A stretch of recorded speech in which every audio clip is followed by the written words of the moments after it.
কয়েকদিন আগে ঘূর্ণিঝড় হলো, মনে হলো অনেকটাই শান্তি ফিরে আসবে আর গরমটা কম হবে। তো যেরকম সেরকমই শুরু হলো। হ্যালো এভরিওয়ান, কি খবর, কেমন আছেন সবাই? আশা করি সবাই ভালো আছেন। তো এই তো আবার একটা নতুন ভিডিওতে আপনাদের সবাইকে স্বাগত জানাচ্ছি। তো এই তো আজকে বৃহস্পতিবার, তো সকালে আমি একটু গোলা রুটি করে নিচ্ছি। তো উঠেছি ভোর 4টে। তো ওঠে তো বৃহস্পতিবার আজকে সমস্ত বাসি কাজ করে নিয়ে এই তো আবার রান্নাঘরে চলে আসলাম। ছেলে যাবে স্কুলে 8টার দিকে। তো আমি দুটো গোলা রুটি করি। বৃহস্পতিবারের দিনকে পুজোর সাথে অনেকটাই দেরি হয়, তো ভাবছি আজকে একটা গোলা রুটি খাবো। তো রান্না করার আগেই আমি গোলা রুটি একটা করে নিচ্ছি। তো শুধুই আমি গোলা রুটি করেছি। তো এতে কোনো ঝাল বা লবণ মিষ্টি কিছুই দিয়ে নেই, সেজন্য আগেই গোলা রুটিটা করলাম। যাই হোক, এদিকে আবার ওদেরকে খেতে দিয়ে আমি পুজোর ঘরে চলে আসলাম।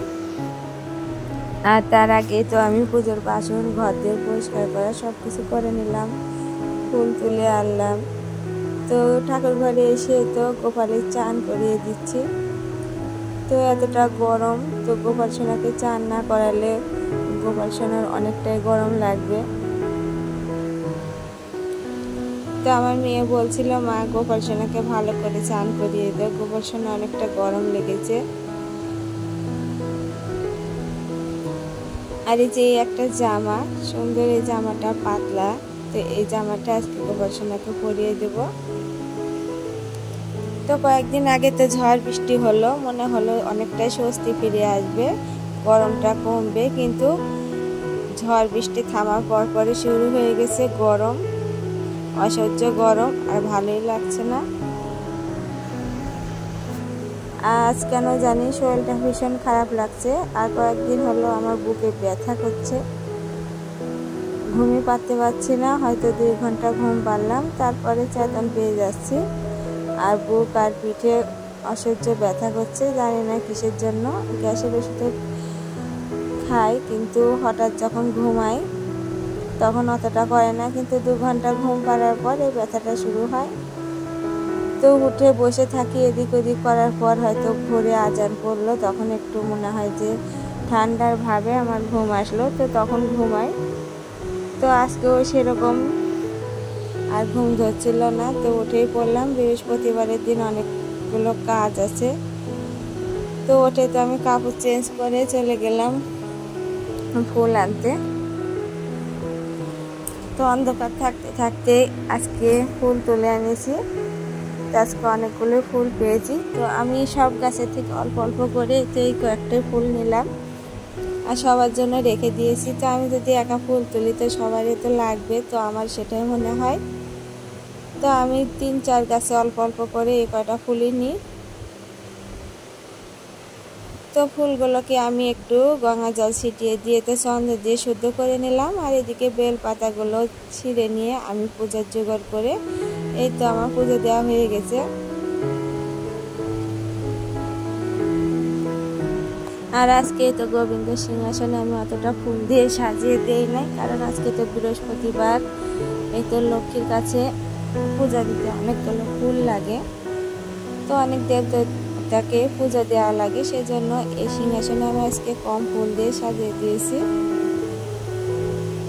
আর ভোগটা তুলে তো সাইডে রেখে দিয়েছি। তো সামান্য একটু প্রসাদ আমি মুখে দিয়ে তো খাবার খেয়ে মেয়েকে একটু চা করে দিলাম। তো মেয়ের মাথা যন্ত্রণা করছে গরমে, বলছে মা আমার ভালো লাগছে না। তো এই তো দুধ সকালেই গিয়ে নিয়ে আসলাম, তো সামান্য একটু লিগার দিয়ে ওকে একটু দুধ চা করে দিলাম। আর ও চা একটু মিষ্টি দিয়েছে, আর আমি এমনিতে চা তো একটু বিস্কুট দিয়ে খেয়ে নিচ্ছি। আর চায়ের সাথে যদি একটু মুড়ি হয় চানাচুর দিয়ে মাখে, তো আমার ভীষণ ভালো লাগে। তো আমার মতো এরকম চা দিয়ে মুড়ি চানাচুর খেতে কেমন লাগে আপনাদের কমেন্টে জানাবেন। আর আমার তো দুধ চা অতটা পছন্দ হয় না, লাল চা খেতে অনেকটা ভালো লাগে, কিন্তু মেয়ের পছন্দ, ও দুধ চা খাবে, সেজন্য একটু দুধ চা করে দিলাম। আর এই তো আবার মেয়েকে অনেকক্ষণ মাথায় তেল বসিয়ে দিয়ে চান করিয়ে তো একটু ভাত খাইয়ে দিলাম, আর এবারে ওষুধটা খাইয়ে দেব। তো ওষুধটা ওকে খেয়ে দিয়ে আমি ওকে ঘুম লাগিয়ে আবার রান্নাঘরে চলে আসলাম। তো মেয়েটাকে যত্ন করাই হয় না, ওই এদিক ওদিকে এই তো টিভি মোবাইল এগুলো নিয়ে থাকে, হয়তো পড়তে গেল বলে বলে। তো মেয়েকে যত্ন না করানোর জন্য মেয়েটা শরীর খারাপ লাগছে, খাতেও চাচ্ছে না, আর জ্বর জ্বর ভাব লাগছে, যায় না, চোখ মুখ দেখে কীরকম বোঝা যাচ্ছে। তো যাই হোক, মেয়েকে আজকে অনেক সময় লাগলো ওকে ঘুম পাড়িয়ে দিয়ে তো রান্নাঘরে আসলাম। তো আজকে বৃহস্পতিবার, নিরামিষ তো রান্না হয় আমাদের বাড়িতে। তো এই তো বেসন গুলে নিচ্ছি, ডালের সাথে যদি একটু এই বেগুনি করা হয় তাহলে ছোট ছেলে আর কিছুই লাগবে না। তো ডাল দিয়ে ভাত হলে যেটুকু খায় এই বেসনের বড়া দিয়ে একটু খাবে। আর এই বেসনটাকে আমি ভালো করে ফেটিয়ে নিচ্ছি, তাহলে বড়াটা অনেকটা সুন্দর হবে। আর সব রকম মশলাই দিয়েছি, লবণ, হলুদ, কালো জিরা, ঝাল আর একটু চাট মশলা দিলাম। আর এই বড়া, ডাঁটার চচ্চড়ি, আজকে ডাল, আর সকালে একটু তরকারি ছিল। এই হচ্ছে আজকে দুপুরের রান্না। তো আজকে অনেকটা গরম, রান্না করতে অনেকটাই কষ্ট হচ্ছিল।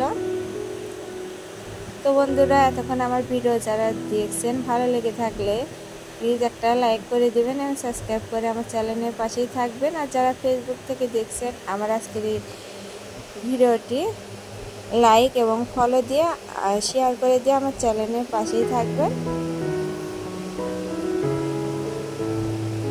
তো আজকের এই বড়াগুলো ভাজতেছি এই শসা দিয়ে, কারণ বেগুনি, মিষ্টি কুমড়া এগুলো দিয়ে যদি বড়া করি তো ছেলের বাবারা, ছেলে তো খাবে না, বড় ছেলে খায় না, সেজন্য শসা দিয়ে বড়াগুলো করলে কোনটা কাকে দেবো এরকম আর টেনশন থাকে না। সেজন্য আজকে শসা দিয়ে বড়াগুলো করছি। আর শসা দিয়ে বড়াগুলো করলে কি হয়, ভাজতে একটু সময় লাগে। তো যাই হোক, বড়াগুলো ভেজে নেওয়া হয়ে গেছে। তো এদিকে এতে ডাল ফোড়ন দেব। তো বন্ধুরা, আমার আজকের এই ভিডিওটা কেমন লাগলো কমেন্টে জানাবেন। তো এই ছিল আজকের ভিডিও। পরবর্তী এরকম ব্লগ ভিডিও দেখার জন্য অবশ্যই আমার চ্যানেলের পাশেই থাকবেন। আর এদিকে আদা জিরা দিয়ে আমি ডালটা ফোড়ন দেব। এই ফোড়নের জন্য আদা জিরা আর চড়া করে যদি একটু ফোড়ন দিয়ে ডালটা খেতে অনেকটা ভালো লাগে। আর ফোড়নটা একটু চড়া করে দিলে ডালটা খেতেও ভালো লাগবে। আর আমি একটু আদা জিরা বেশি করে দিয়ে তো একটু চড়া করে ডালটা ফোড়ন দিই। আর আজকে মটরের ডাল করেছি, তো মটরের ডাল করলে সবাই পছন্দ করে। আর মসুরের ডাল তো খাওয়াই হয় না, আর আজকে যেহেতু নিরামিষ। তো আমার রান্না হয়ে গেছে। তো সবাই ভালো থাকবেন।